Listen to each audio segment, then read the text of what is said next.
Hi, welcome for joining us today. I'm Sabrina Raley. I'm here at the BDI office in Seguin, Texas. I'm excited to welcome Jeff Langloss. He's here with us today from the Texas Trucking Association, and we're going to talk about the English speaking proficiency regulation. So, Jeff, welcome to our office. We're glad you drove in this morning. Could you tell us a little bit about your background? Yeah, sure. Thank you, Sabrina, for inviting me to come down. So you said you had spent 20 years in the trucking industry. I am now approaching 40 years in the trucking industry. I love that. Started off back in 1985 as an over-the-road truck driver. I actually started driving in 86. So about this time, 40 years ago, I would have been going to a truck driving school to learn how to drive one. After that, I left and went into risk management, safety director. I knew I wanted to go to the government and work with what was called back then the Office of Motor Carrier, which was part of Federal Highway Administration.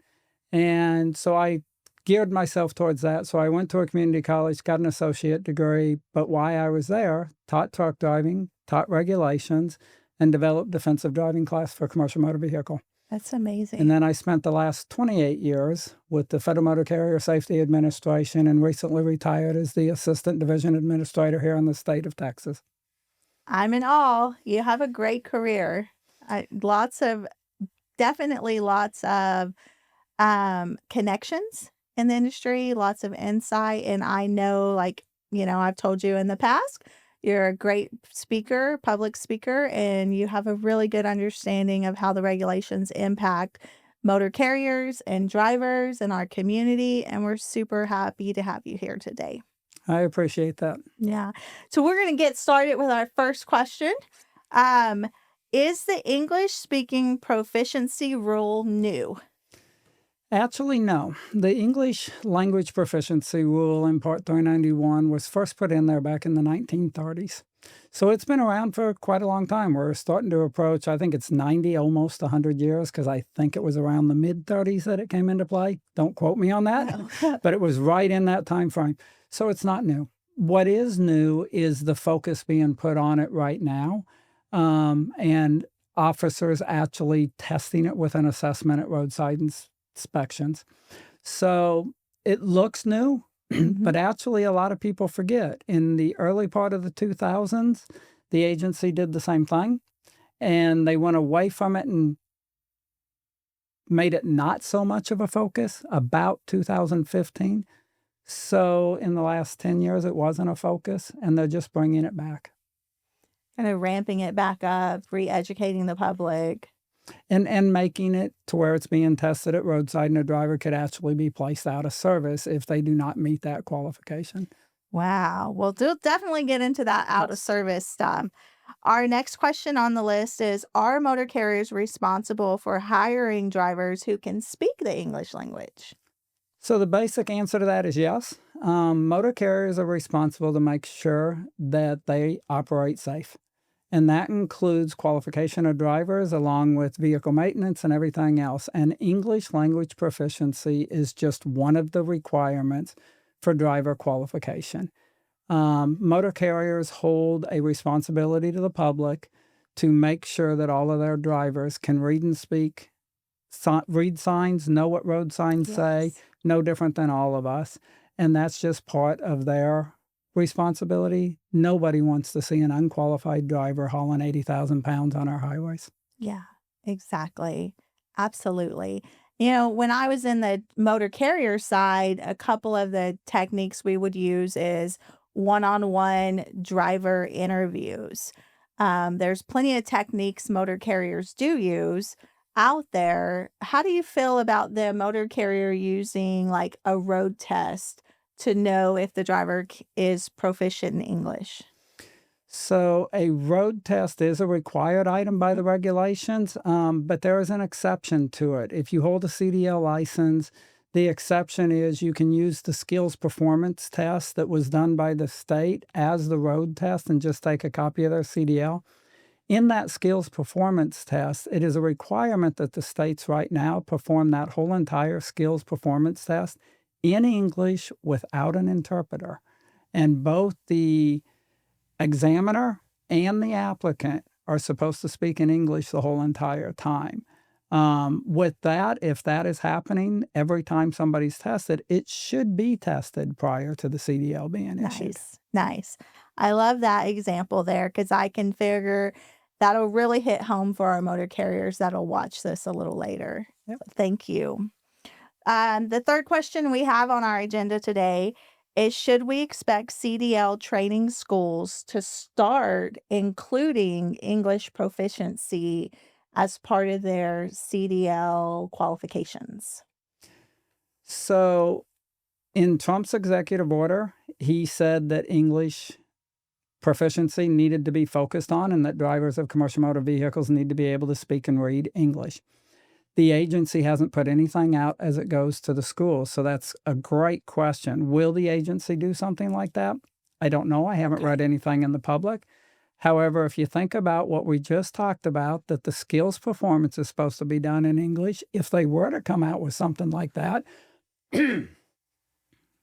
so if they were to come out with something like that, it would in line with the way the skills performance is supposed to be done. So if they would make the theories and the behind the wheel portion of the entry-level driver training be in English only, it would only align with the skills performance that the state is supposed to be doing.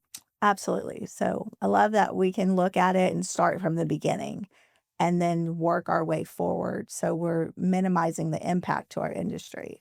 Yeah. That's where my brain goes. So Well, and I can see that. If it was being done on the front end instead of the roadside inspection after they have the CDL, the question is, would we have less problems at roadside and less drivers placed out of service? yeah, definitely. Definitely. Well, I hope that gives us a lot to think about because I think that's a challenging question. Our question number 4 is, would you explain the changes the drivers should see or expect to see at a roadside inspection? So the overall change of a roadside inspection, I don't think they're going to see much of a change. The officer or the inspector, whoever comes and does that inspection, is going to just walk up to them. They're going to be speaking in English to them, standard type questions, just like any inspection. If that officer determines that they are struggling communicating with the driver in English, they had to switch and do an English language proficiency test, evaluation of them. In that, they should explain to the driver that it's a requirement for English, be able to communicate and read in English, and then they will start asking them basic questions. It's stuff drivers should know. Where are you coming from? Where are you going? What are you hauling? Things along those lines. This is something any driver should be able to answer. If they pass that portion of the test, they then move to what is called the road sign test. And they have 30, 40 different road signs. They're going to pick 4 of them. They're going to ask the driver, what does it mean? This could be a stop sign. This could be a yield sign, but it could also be like a road board sign that we see that says accident ahead, right 2 lanes closed, and they're going to have to be able to read and know what that means. If they pass that, no problem. If they fail either of those, if they fail the first one, the driver is placed out of service. Which means they can no longer drive a commercial motor vehicle until they can be English proficient. The officer, the way I read the policy, the officer should not move to the sign test at that point because the driver already failed. If they pass the first portion and they do the 4 road signs, they have to get 3 of the 4 correct. So that's a 75% for passing. If they do not, then they are also placed out of service, not because of not being able to speak it, not being able to read and understand it. Interesting. That's a little frightening to me, considering the unknown, you know? I could see that motor carriers may see a big impact, and it may even affect hitting our grocery shelves. So if too many drivers get put out of service, that kind of gives me the heebie-jeebies. So right now, for as long, it's been going since June. June? Yep, about June.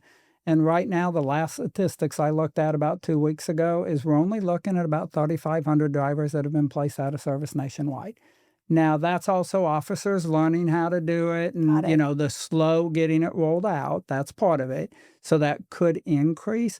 I don't think the impact is going to be as large as people think. Awesome. Down along the border in a commercial zone, They will still do the English proficiency assessment, but as long as the driver is operating solely in the commercial zone, the policy will not allow them to put out of service along in the commercial zone because those are all within about 25 miles of the border. Nice. Okay. I love that you explain that a little bit more in detail because I don't know if that was written anywhere or if I saw it anywhere. So that's a really good insight. Thank Yeah, that you. probably wasn't released in the media. You haven't seen it much in the media, but it is written in the policy that was put Nice. out. Nice. Thank you. That's wonderful. Um, the question we have that's going to just collate with what we're trying to accomplish today is the wait stations or the DOT officers that are actually conducting these roadside inspections, are they receiving any type of guidance or training that will help support them in this initiative? So the answer would be yes. So just like any procedure that puts out, that training relies on each individual state. So anything that any agency gives out to them, it is released from like FMCSA to the state partner. So like here in Texas, DPS. DPS makes the determination, what type of training do we need to do on this? Is this something that's so complicated that we need to bring people in and do formal training? Or is this something that we can send out to the lieutenants, the captains, and the sergeants and have them just do it in a briefing? Or is it something we can just send the policy out? It's easy enough to explain that they could just read it and be able to adapt to it. So every state's going to do it differently. Got it. But how it happens will be somewhat similar to get it to the officers. Okay, great. Thank you. So earlier you talked about out of service. Any insight on the penalties that are going to come with a driver being placed out of service? So that again is going to be state by state. Okay. So if state law allows it to be a civil fine of some sort, that would happen at the state level. Some states may, some states may not. We really don't know Okay. what will happen there. The other thing is it's not just the driver that could be fined. So every inspection has to be maintained by the carrier for a year. Mm-hmm. During that time frame, any compliance review could happen against the carrier. And if it is determined that a carrier is in non-compliance with this, because it's a qualification factor, that means they're using unqualified drivers. That could be a possible downgrading in their rating. That could possibly be a civil fine against the carrier during a compliance review, which could be up to a year after that inspection happened, that it is still being counted in that. That's what makes it so important to ensure carriers Absolutely. that you are qualifying your drivers. Absolutely. I thank you for just kind of bringing it full connection for us. So it's not only going to impact the driver's pocketbook, but in return, it could go into the motor carrier's pocketbook just because, they didn't follow the regulations for tracking and completing road inspections, or they didn't follow the regulations of hiring a driver from the get-go that could speak the English language. And so, as we talked earlier, we kind of want to start at the beginning of the process. And if we could catch it there, we're going to see a smoother transition, I think. Yeah, not only is it trying to catch it early before the driver is issued a CDL Right.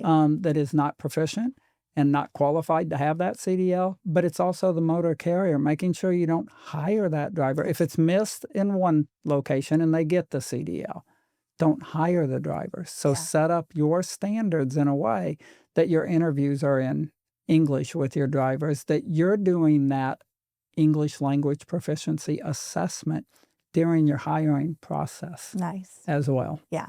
Thank you. Thank you. So talking about the regulation that we're here today, English speaking proficiency, I am under the impression that drivers on the road today are using apps to help them communicate.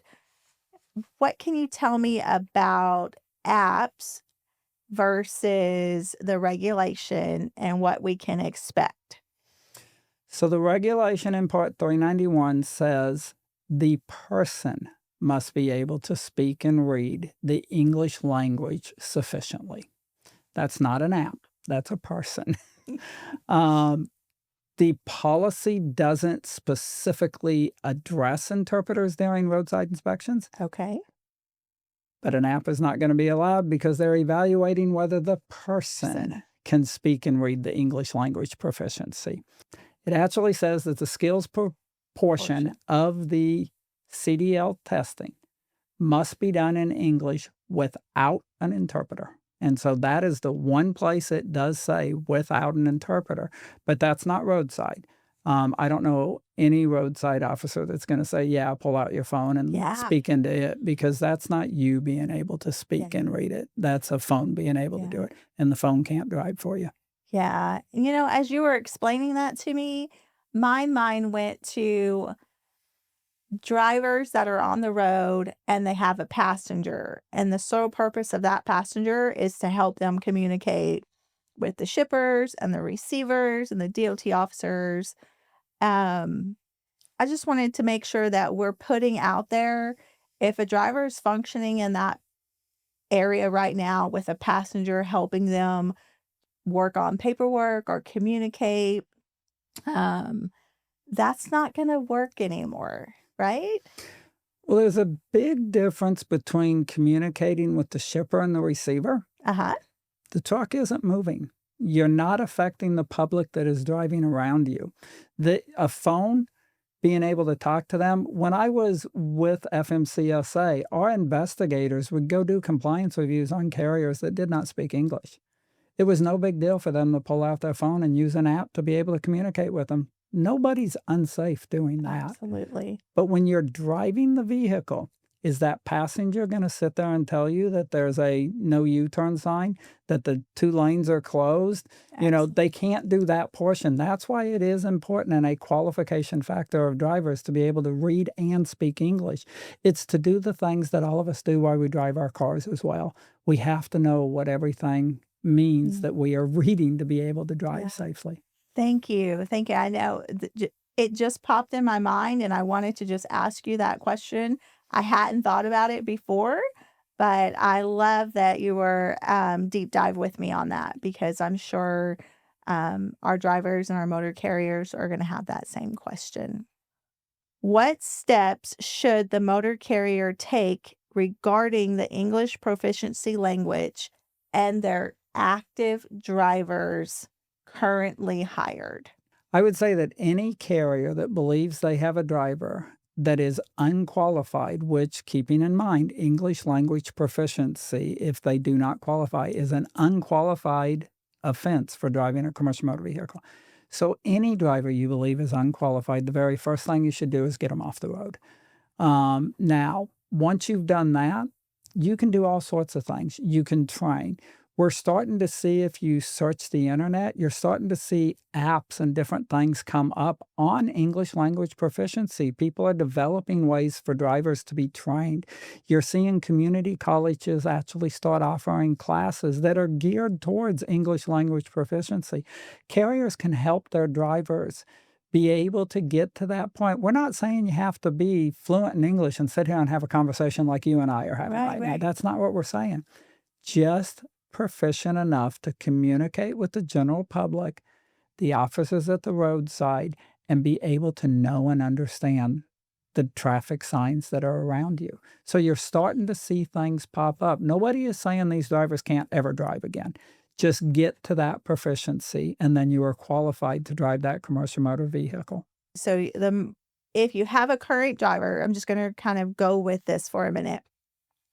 If I'm a motor carrier, Sabrina Raley's trucking, and I have a current active driver that has pulled on my heartstrings, and I know they are somewhat okay to speak the English language, but they do have challenges, and I went ahead and hired them because they have a perfect safety score. They've been on the road 15 years. They've never had an accident. They're like the ultimate pictured driver of safety, except they have a little bit of challenge when it comes to unique wording in the English language, are being faced with unique challenges that aren't repetitive day to day. And I hired them. And I know that this rule has now come full circle. Would you say I should just take them off the road, sit down with them, maybe just work with them one on one instead of trying to pay for them to go to a school? That's something that we can handle in house. Coach them through it. If they have that one on one education in house with us, then I technically don't lose a driver. I'm just training them to the point that they're still qualified as a driver, right? Yes. Okay. Carriers can do this themselves. I mean, one thing I have enjoyed here in Texas, I've been here now 18 years. All the law enforcement out there, all the inspectors I've seen out there, whether it's Texas DPS or a local police department that does these inspections, they do a lot of stuff with carriers. They invite carriers to different inspections that they may be doing, not out at the way station every time, but it may be something that they're doing locally to educate them. Reach out to them. If you have a driver that you think might be on the edge, might be okay, might not, work with them as well. Ask them, is there something we can do? The test is not a secret. Now, when you look at it online, you're going to find some blacked out areas, Yeah. no doubt, because there is part of it. They don't want you to tell you the exact questions they're going to ask. But if you read the policy, it says it's an inspection and they're going to ask questions along that. So what happens at a roadside inspection? Sabrina, if I pulled you over right now, what's the first thing I'm going to ask you? Hey, give me your driver's license, your logbook, where are you coming from? Where are you going to? These are Absolutely. all, and those are the things that you've got to make sure your drivers can communicate in English. Absolutely. One advice I would give to drivers, that English is not your first language. When you get nervous, and anytime we get pulled over by an officer, what happens? We get nervous. Take a breath. Yeah. Ask the officer, hey, can you have a second? Take a drink of water. Because you're going to revert back to your primary language and you're going to struggle. But take that time, take a breath, settle yourself down, and then just do the job that you were hired to do and be able to, if you can communicate that, it's not a problem. Same thing with the carrier. Work with the driver, talk Yeah. to them. Yeah, definitely. Definitely. Well, when you talk about getting pulled over, man, that makes me nervous. I remember the last time I got pulled over. Yes, it has happened. It was for speeding, but I felt like I couldn't even communicate. And so definitely don't want to get too far in the depths here, but my kiddo was in the back seat and all I could hear him saying was, "Ooh, you got pulled over." So that in itself made me nervous. I can't even imagine the amount of stress if English isn't my first language. And so I really love that you're here with us today because the purpose is to educate our community, educate our motor carriers. Let the trucking companies and the drivers know they're not going through this alone. It's affecting every trucking company on the road. And I think that they should leverage each other. Each trucking company can definitely support one another in helping understand and raising the bar of how we're hiring, raising the bar of what we're expecting of our drivers. And in return, that gives us safer roads. And so that's ultimately our goal out there. Absolutely. Absolutely. Thank you. Before we close this out, speaking of drivers, next week, I believe it is September 15th of 2025 is Driver Appreciation Week.